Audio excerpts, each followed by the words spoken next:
इस बजट में पीएम आवास योजना के तहत इसके विस्तार की घोषणा की गई है।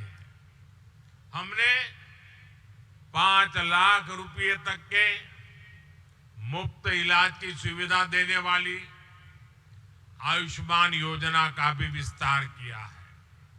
अब आशा वर्कर और आंगनवाड़ी वर्कर्स को भी मुफ्त इलाज की गारंटी मिल गई है।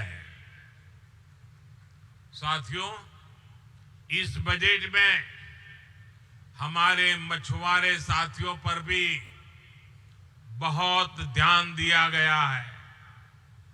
मत्स्य संपदा योजना के तहत मिलने वाली मदद अब और बढ़ाई जाएगी। इससे मछुआरों को अधिक सुविधा और साधन मिलेंगे। इससे सी फूड के एक्सपोर्ट में बहुत बड़ी वृद्धि होगी और मछुआरों को ज्यादा पैसा मिलेगा। ऐसे प्रयासों से फिशरीज के सेक्टर में ही लाखों नए रोजगार बनने की संभावना है। साथियों, मछली पालकों के हित में जितना काम हमारी सरकार ने किया है उतना किसी ने पहले नहीं किया। हमने ही मछली पालकों के लिए अलग मिनिस्ट्री बनाई, अलग मंत्रालय बनाया। हमने ही मछली पालकों को किसान क्रेडिट की कार्ड की सुविधा दी। हमारी सरकार ने मछली पालकों की बीमा राशि को 1 लाख रुपए से बढ़ाकर 5 लाख कर दिया है। उनकी नावों को आधुनिक बनाने के लिए हमारी सरकार सब्सिडी भी दे रही है। भाई और बहनों, भाजपा की डबल इंजन सरकार गरीब कल्याण के लिए बड़ी योजना चलाने के साथ ही इंफ्रास्ट्रक्चर पर रिकॉर्ड इन्वेस्टमेंट कर रही है।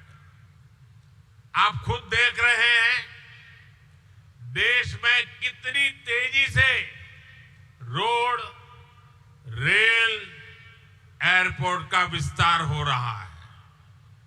इस वर्ष के बजट में इसके लिए 11 लाख करोड़ रुपए रखे गए हैं, जबकि 10 वर्ष पहले इंफ्रास्ट्रक्चर पर 2 लाख करोड़ रुपए से भी कम खर्च किया जाता था। जहां भी विकास के प्रोजेक्ट चलते हैं वहां रोजगार की नई संभावनाएं जन्म लेती हैं। इससे हर व्यक्ति की कमाई बढ़ती है। साथियों, हमारी सरकार गोवा में कनेक्टिविटी बेहतर करने के साथ ही इसे लॉजिस्टिक हब बनाने के लिए भी काम कर रही है। हमने जो गोवा में मनोहर इंटरनेशनल एयरपोर्ट बनाया है उससे लगातार राष्ट्रीय और अंतर्राष्ट्रीय उड़ानें जुड़ रही है। पिछले साल देश के दूसरे सबसे लंबे केबल ब्रिज न्यू जुआरी ब्रिज का लोकार्पण किया गया। गोवा में इंफ्रास्ट्रक्चर का तेज विकास, नई सड़कें, नए पुल, नए रेलवे रूट, नए शिक्षा संस्थान, सभी कुछ यहां के विकास को नई गति देने वाले हैं। साथियों, भारत हमेशा से नेचर, कल्चर और हेरिटेज की दृष्टि से समृद्ध रहा है। दुनिया में लोग अलग अलग तरह के टूरिज्म के लिए अलग अलग देशों में जाते हैं।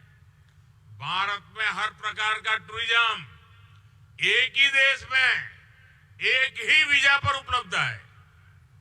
लेकिन 2014 से पहले जो सरकार देश में थी उसने इन सभी पर इतना ध्यान नहीं दिया। पहले की सरकारों में पर्यटक स्थलों के विकास के लिए, हमारे समुद्री किनारों के विकास के लिए, द्वीपों के विकास के लिए कोई विजन नहीं था। अच्छी सड़कों, अच्छी ट्रेनों और एयरपोर्ट की कमी के कारण अनेक पर्यटक स्थल गुमनाम रहे। बीते 10 वर्षों में से ये सारी कमियां हमने दूर करने का प्रयास किया। गोवा की डबल इंजन सरकार भी यहां पर्यटन की संभावनाओं को विस्तार दे रही है। हमारा प्रयास है कि गोवा के अंदरूनी इलाकों में इको टूरिज्म को बढ़ावा मिले। इसका फायदा सीधे उन इलाकों में रहने वाले लोगों को होगा। जब गोवा के गांवों में पर्यटक पहुंचेंगे तो वहां रोजगार के ज्यादा अवसर तैयार होंगे। पणजी से रीस मगोस को जोड़ने वाला रोपवे बनने के बाद यहां पर्यटकों की संख्या और बढ़ेगी। इस प्रोजेक्ट के साथ आधुनिक सुविधाएं भी डेवलप की जाएगी। Food court, restaurant, waiting room समेत कई तरह की सुविधाएं होने से ये गोवा में आकर्षण का नया केंद्र बन जाएगा। साथियों, हमारी सरकार अब गोवा को एक नए प्रकार के टूरिस्ट डेस्टिनेशन के रूप में भी विकसित कर रही है। ये है कॉन्फ्रेंस टूरिज्म। आज सुबह ही मैं इंडिया एनर्जी वीक के इवेंट में था। गोवा में G20 की भी कई महत्वपूर्ण बैठकें हुई है। गोवा ने बीते सालों में